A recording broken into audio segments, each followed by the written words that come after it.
We are live and recording for one more exciting conversation as part of Vitrina Lead to Speak, the podcast series where we cover innovators, thought leaders, CXOs, and folks who are innovators across the entertainment supply chain, doing great work in film and television and video entertainment. We have the privilege of actually having a very exciting person from an exciting market that everybody's curious about. We have Uche joining us today, all the way from Lagos, Nigeria. Uche is actually the managing director and the co-founder for Trino Motion Pictures, which is again, and we'll hear more about what Trino Motion Pictures does. It's got several businesses, production, distribution, and then also has a subsidiary that does facilities and equipment rental. We'll get all of that and more details from Uche, as well as some very exciting aspects about his exciting market that there is a fair amount of curiosity within the Vitrina community about. Uche, what a lovely pleasure to have you today with us.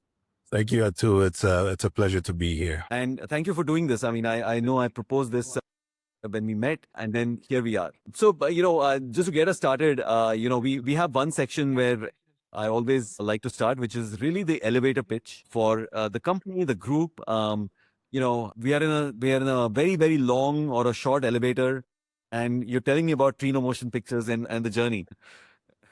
Okay, fantastic. So Trino Motion Pictures is a production company focused on producing, authentic, high quality African stories that are globally exportable with commercial and cultural values. We're 10 years in the business, and we are very proud, to export African stories to a global audience. And yeah, I think that's my elevator pitch.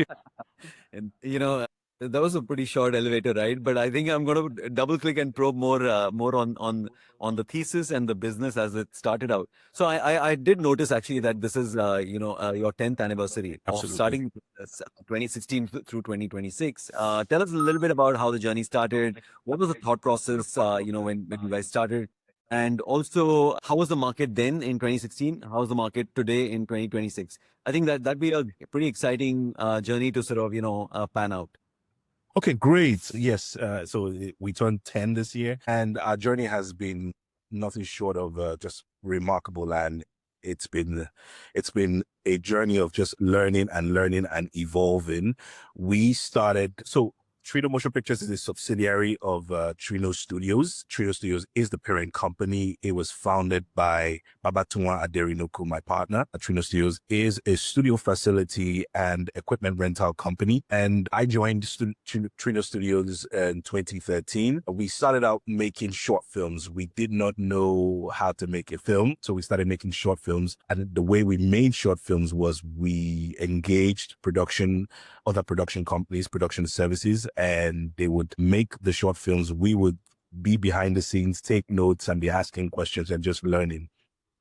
So we made a couple of short films, but we're always going in the direction of making feature films that we could sell. And in order to do that, we had to form another entity that was going to specialize in production and distribution. And then we co-founded Trino Motion Pictures in 2016. Now, Trino Motion Pictures has produced about 8 feature films and released them successfully across theaters, streaming platforms, airlines, cable TV, and so on. And what the market was when we started out is what I would call a production first market for us, because we knew we wanted to distribute, but we started from the other side of the food chain, which was production first. So we would make the product and figure out how we would sell it later. And what that did for us was that it was a tutorial for us, because we made these films, they went through cinema, and we didn't have streaming in the territory at that point when we started. And most of the ways of selling the film, the platforms we had to go through were very limited. And the distribution channels and distribution partners were also very selective in the content that they were receiving, the films that they were receiving. And we went through a phase of rediscovering that we didn't want to be a production first company. We wanted to we needed to evolve to being a distribution first company. And how we went through that phase was we finally distributed our first feature film, and we had a very cold experience, let me call it that. And it didn't make sense for us at that point to just be producing one feature film and release distributing one. From a financial perspective, it didn't make sense to be a distributor of just one film. So what we started to do was form partnerships with distribution companies that would distribute our films. And even though we had distribution infrastructure in place, and by infrastructure I mean we had the capacity we were licensed distributors in this territory. We are licensed distributors in this territory. We had the infrastructure to be able to generate digital cinema packages and supply films to all the cinemas that existed back then. There were about just 45 cinemas in the country back then. And yeah, and that was serving a very huge population. So it was an average of one cinema to be servicing about over 4 million people back Whoa. then. Wow. Yes. And if through it's the evolution phase for us, the global streaming companies came into the territory, Netflix and Prime, and that started to present a global opportunity for us. It finally gave us the platform to be able to reach a global audience with our films. And within the space of from 2020 to 2025, we had successfully licensed 5 feature films to Netflix and Prime. So our model started to evolve from theaters, airlines, and then straight to a global streaming platform. And that's how we were ensuring that we're getting our films, our products to a global audience.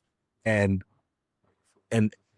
where we came from, where there was no streaming, it was just 45 cinemas, evolved to 70 cinema chains, and then global streaming platforms, and it's kept on evolving ever since then. And why do I say it's still evolving? Because when the global streaming partners, Netflix and Prime, initially came into the industry, their appetite for local content was quite large. They were taking a slate of over 30 films a year, and that was good for filmmakers. It was good for us also as a business. But that changed in the last 2 years. There was a pullback, and what they used to license a lot, their licensing slates started to shrink, and it became more competitive, to get a licensing deal on those global streaming platforms.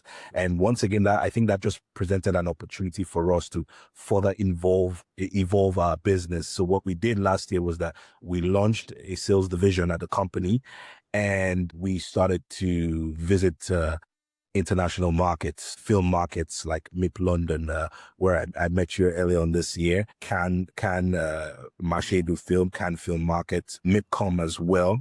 And we started to form relationships with sales agents in other territories, because up until then, we just had relationships with distributors within our territory.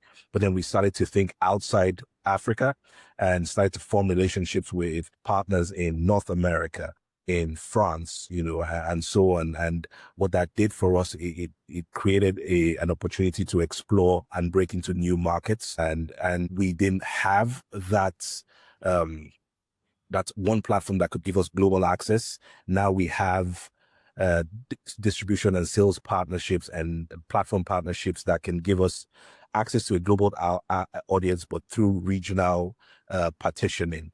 And that's how our business has evolved over the years.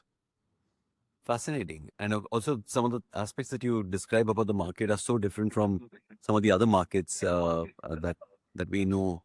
So one of the things that you didn't mention was broadcaster. And Yes. I know cable is not really a big industry in Africa, but satellite is.